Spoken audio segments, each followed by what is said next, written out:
اور یہودی اور عیسائی کہتے ہیں کہ یہودیوں اور عیسائیوں کے سوا کوئی بہشت میں نہیں جانے کا۔ یہ ان لوگوں کے خیالات باطل ہیں۔ اے پیغمبر ان سے کہہ دو کہ اگر سچے ہو تو دلیل پیش کرو۔ وَقَالُوا لَن يَدْخُلَ الْجَنَّةَ إِلَّا مَنْ كَانَ هُودًا أَوْ نَصَارَىٰ۔ اب دیکھیے جب یہ نئی امت اب تشکیل پا رہی ہے تو یہودی اور نصرانی جو ایک دوسرے کے دشمن تھے مسلمانوں کے مقابلے میں جمع ہو گئے۔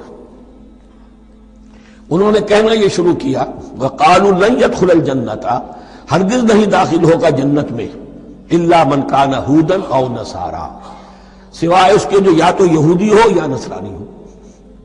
جیسے ہمارے ہاں بھی ہوتا ہے، اہل حدیث کے مقابلے میں دیوبندی بریلوی جمع ہو جائیں گے، چاہے وہ آپس میں ایک دوسرے کے ساتھ جو بھی ان کا بیر ہے وہ اپنی جگہ ہے۔ اسی طریقے سے اہل تشیع کے مقابلے میں شاید اور جو ہے اہل سنت کے لوگ جمع ہو جائیں۔ تو ایک کامن اینمی جب آ جاتا ہے تو پھر یہ ہے کہ وہ لوگ جن کے اپنے اندر بڑی کنٹرڈکشنز ہیں وہ پھر ایک متحدہ محاذ بناتے ہیں۔ وَقَالُوا لَن يَدْخُلَ الْجَنَّةَ إِلَّا مَنْ كَانَ هُودًا أَوْ نَصَارَىٰ تِلْكَ أَمَانِيُّهُمْ، یہ لفظ دوبارہ آ گیا، یہ ان کی خواہشات ہیں، من گھڑت خیالات ہیں، ان کی وشفل تھنکنگ ہے۔